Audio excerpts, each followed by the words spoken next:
Hello, my fellow travelers. Thank y'all for tagging along with me on this journey with a vertical farming researcher, aka me, William Gleason.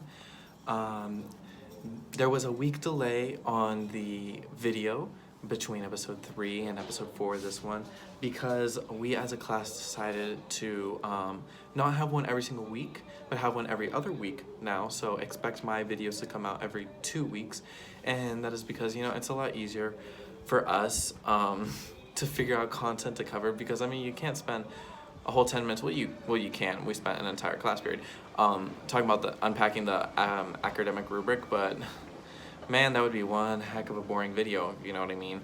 But speaking of the academic rubric, that's actually what we looked at last week, and there were a lot of interesting things about it. Is that the main component that I saw that was really interesting, that I think y'all should really pay attention to, is the facts that if you just write a basic seminar essay, that scores you a 1. That just doesn't even score you a 2, I don't even think. It's just the whole purpose of the AP research is to build off of existing knowledge and to fill in this gap in the existing knowledge so that you can better the community of the research in that specific topic, if you know what I mean.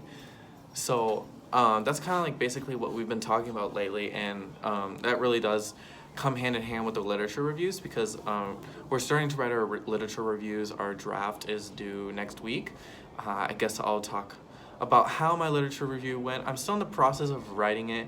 I think the hardest part about the literature review is organizing it, actually.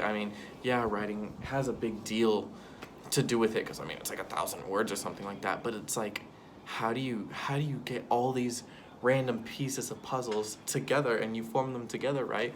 And it was really hard because a lot of these topics overlap. So for example, a lot of my these really good sources, they had to do a lot with the urbanization sector of vertical farming, but then it also had to do with energy efficiency, and I had to figure out, okay, where do I dedicate which to where, and how do I connect the main topics. So I have 4 main topics, which is the environment, urbanization, food security, and economy. And so how do I organize all of these different sources, and how do I make them fit, and then how do I determine what line of succession belongs to them? And that was really difficult for me. I genuinely spent an hour just looking at all these sources. I'm just trying to number it and outline it out. Yeah, we did do an outline before, but we didn't have a linear outline. And I think the linear outline was a little difficult on my hand, considering that all my topics really do flow into each other, which is nice, but then at the same time I'm what's the order, right? But yeah, actually speaking of the outline, we did this mock outline. I'm trying to pull it up over here, but we did this mock outline of our topic and how we want to do our literature review. Now keep in mind, a literature review is not your actual paper. It's the pre-paper, I guess. It's basically establishing what is the existing knowledge and then finding the gap in it, and then that gap is basically what your research is. So it's your inquiry, right? So I had this I don't know how this is gonna work, but I guess I'll flip it. But yeah, over here you can see all of the different things. So you have your research question in here, and then you have your different topics, so your 4 different topics, and then you have the mini topics, the subtopics that go under it. And so basically I had my subtopics, right? And then I would go into my linear version, and then I would try to find which articles would fall under it. And I really did rely on my annotated bibliography. That annotated bibliography that I talked about last episode really helped me figure out where I wanted to put my things in the literature review. I think if I didn't have an annotated bibliography, it would have been a lot harder to figure out how to organize these things, because the annotated bibliography, it just gave me an upfront summary of everything and their credibility and stuff like that, and then I could figure out, and then I had some of my annotated bibliographies, and I'm this article is in response to that one, or this was cross-referenced in the other article, and that was just ooh, I was so thankful for writing an annotated bibliography, even though it's wow, why would you be thankful for writing an annotated bibliography? That's so sad, William, you're a nerd. But but it's I'm not even kidding, it helped me a lot.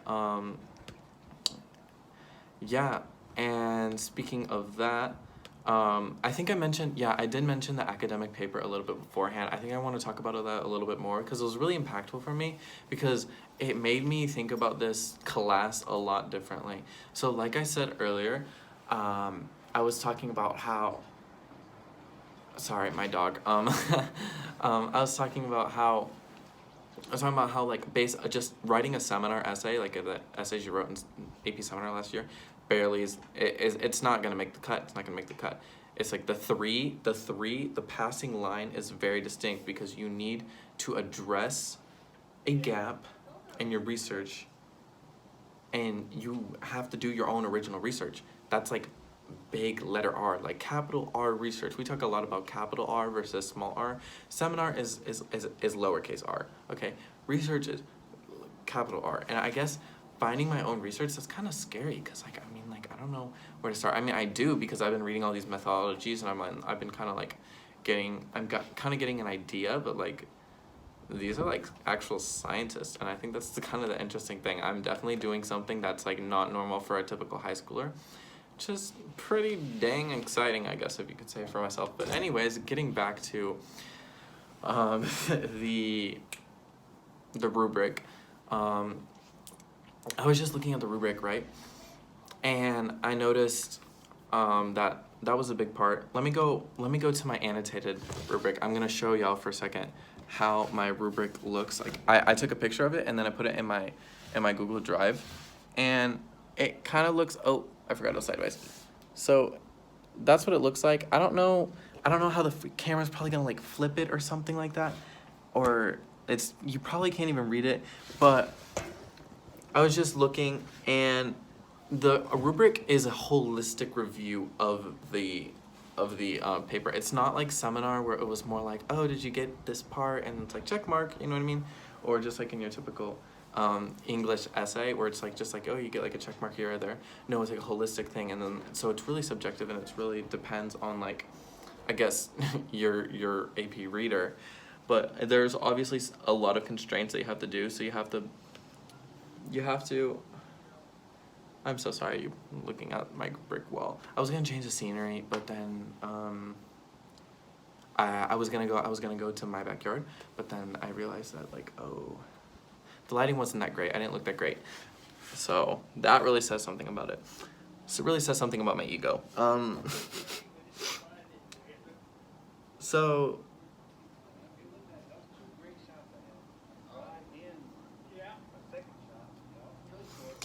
yeah, I actually realized I covered everything in the rubric. This is actually really embarrassing. I just wasted like an entire minute just trying to figure out all that stuff. But I think the very important thing is you really need to look at the difference between the first two rows and then row 3. Row 3 is like the big indicator. It's like I wrote on here, it's like the grading process starts there. So graders will look at row 3 first, right? And then they'll determine if you need to go up or if you need to go down. So you need to make sure that you are addressing a gap in your research, which is actually why we did like this puzzle piece project and AP research. And the whole thing was like, we had a puzzle, right? And then it was just like a little fun activity. It took us like 10 minutes. It was fun.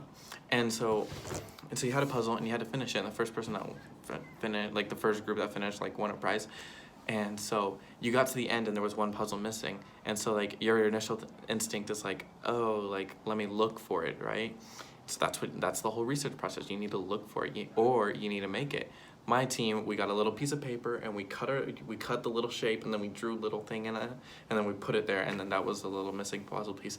So I mean, yeah, it was kind of like I guess cheesy or whatever, but it really did make you think. Like we did all these exercises. Oh yeah, we did the Nobel Peace, not the Peace, just Nobel Prize awards. We looked at Nobel Prize winners, and we looked about like what they did and like how they won it, right? Well, what they did was most commonly is that they saw their situation, or they saw the current research available, and then they were addressing a gap in it. So we really got to analyze some Nobel Prize winners. I don't know if y'all heard that, but that sounded like a dog. Oh, where is it? Oh yeah. I had this Nobel Prize winner activity. We had this. I don't think I can really see it, but we got to analyze a Nobel Prize winner. I did the people who won the chemistry prize in 2020, Emanuele Charpentier and Jennifer Doudna. They discovered CRISPR. If any of y'all know CRISPR, it's the gene editing tool. There's a lot of potential in it. So basically, and there's a lot of implications on that, and it's created a whole bunch of more research. So I was really impacted by this because I was thinking, well, my research isn't just filling the gap and that's it. No, my research will fill the gap and then create more opportunities for more research with more gaps in them, right? So that they can fill, and that this process helps raise knowledge in the scientific community or just research community. I mean, it really depends on what you're doing. I know most people are doing like socioeconomic factors. I took a completely different route, went science, which is really odd because I'm not a science person, but I think it's always good to challenge yourself, right? And I'm really passionate about vertical farming, so I just really love what I'm doing and what I'm researching, which is what I love about the class. I'm excited about like learning that stuff. Obviously, there's a lot of dubious things like that literature review that I'm still working on, but I think we'll get there. And I think that, you know, you have to put a lot of discipline in. You gotta really stay focused. I mean, this is a first time thing. I mean, for other people who are in like in college or like graduate school, I mean, this is just like, you know, like they're every other night, and like some high schoolers like trying to figure out this process, and it's taking a whole year to do this. I mean, I don't know how the process works and like such a high level of education, but I bet it's a lot faster paced than the way we're going. But I think that the important thing is that you put in a lot of effort. You also discipline yourself. You stay focused. You need to stay focused. I have a lot of problems with concentration, like I said in episode 2. And what I learned is sometimes you just have to throw your phone in the woods. I'm not kidding. You see that?